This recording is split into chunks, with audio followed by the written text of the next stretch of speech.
खबर के साथ अमेरिका अगले 24 घंटे में ईरान पर बड़ा हमला करने वाला है। यह दावा किया गया है खुद ईरान के एक ऑनलाइन न्यूज प्लेटफॉर्म के जरिए। ईरान इंटरनेशनल ने न्यूज एजेंसी रॉयटर्स के हवाले से ये दावा किया है कि अगले 24 घंटे में अमेरिका ईरान पर हमला कर सकता है। रॉयटर्स ने 2 यूरोपीय अधिकारियों के हवाले से यह जानकारी दी है, जिसमें यह बताया गया है कि अगले 24 घंटे ईरान के लिए भारी पड़ने वाले हैं। रिपोर्ट में एक इजरायली अधिकारी के हवाले से भी यह कहा गया कि अमेरिकी राष्ट्रपति डोनाल्ड ट्रंप ने ईरान पर सैन्य हस्तक्षेप करने का फैसला ले लिया है, लेकिन इसका दायरा और समय अभी स्पष्ट नहीं है। तो ये बड़ी और अहम खबर है। अमेरिका अगले 24 घंटे में ईरान पर बड़ा हमला कर सकता है, इसके संकेत भी मिलने शुरू हो गए। हालांकि दूसरी तरफ ईरान की तरफ से ये प्रस्ताव भी दिया गया था कि वो बातचीत के लिए भी तैयार है, लेकिन जंग के लिए भी तैयार है।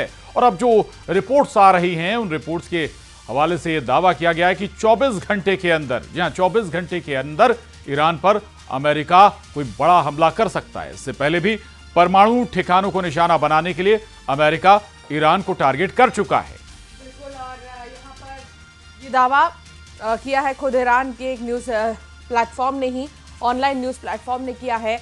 ईरान इंटरनेशनल ने न्यूज एजेंसी रॉयटर्स के हवाले से दावा किया है कि अगले 24 घंटे में अमेरिका ईरान पर हमला कर सकता है। तो ईरान के लिए अगले 24 घंटे जो है बहुत ही ज़्यादा अहम होने वाले हैं, क्योंकि अब क्या एक्शन लिया जाएगा अमेरिका की तरफ से ये देखना होगा कि क्या ईरान पर अमेरिका ज़बरदस्त अटैक करने वाला है या क्या करने वाला है, क्या रणनीति अमेरिका की रहने वाली है, इस पर सभी की नज़र है।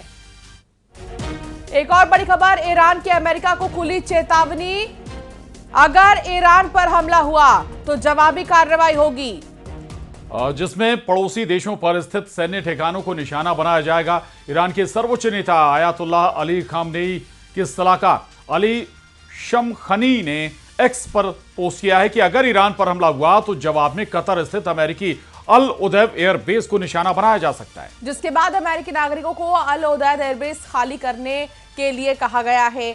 अल उदैद मिडिल ईस्ट में सबसे बड़ा अमेरिकी सैन्य अड्डा है, जहां लगभग 10,000 सैनिक तैनात है। ईरान की चेतावनी के बाद अब यहां से अमेरिकी नागरिकों को हटाया जा रहा है। आपको बता दें, कतर सरकार का कहना है कि यह कदम मौजूदा क्षेत्रीय तनाव को देखते हुए अमेरिकी नागरिकों की सुरक्षा के मद्देनजर उठाया गया है। तो ईरान की तरफ से भी चेतावनी दे दी गई है कि अगर ईरान पर अमेरिकी हमला होता है तो फिर पड़ोसी मुल्क जिनके संबंध अमेरिका से हैं वहां पर, या जहां अमेरिका के बेस हैं पड़ोसी मुल्कों में, वहां टारगेट किया जा सकता है। यानी केवल 24 घंटे में अमेरिकी हमले की रिपोर्ट नहीं है, बल्कि दूसरी तरफ से भी रिप्लाई आ चुका है। ईरान की तरफ से भी रिप्लाई दे दिया गया है, अमेरिका को जवाब दे दिया गया है कि अगर कोई गुस्ताखी होती है, ईरान को टारगेट किया जाता है, तो फिर जवाब के लिए भी तैयार रहिए। और टारगेट किया जाएगा जो अमेरिकी एयरबेस अलग अलग कंट्रीज में बने हुए हैं, उन पर हमला किया जा सकता है। बिल्कुल, और ये चेतावनी ईरान की तरफ से दी गई है अमेरिका को कि अगर कोई भी एक्शन अमेरिका लेता है तो उसका रिएक्शन भी झेलना पड़ेगा अमेरिका को। तो ईरान में हिंसक प्रदर्शनों के बीच भारत सरकार ने भी भारतीय नागरिकों के लिए एडवाइजरी जारी की है, जिसमें कहा गया है कि जो भी भारतीय नागरिक, चाहे वो छात्र हो, तीर्थयात्री हो, व्यापारी हो, पर्यटक, इस समय ईरान में उन्हें जल्द से जल्द वहां से निकाला जाना चाहिए।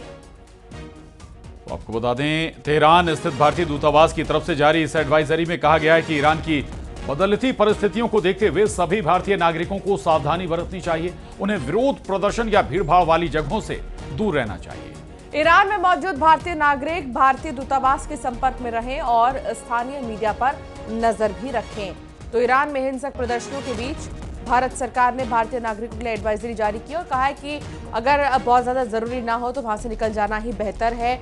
तेहरान स्थित भारतीय दूतावास की तरफ से जारी इस एडवाइजरी में कहा गया है कि ईरान की बदलती परिस्थितियों को देखते हुए सभी भारतीय नागरिकों को सावधानी बरतनी चाहिए। तो भारतीय नागरिकों के लिए, ईरान में मौजूद भारतीय नागरिकों के लिए ये एडवाइजरी जारी की गई है उनकी सुरक्षा के मद्देनजर।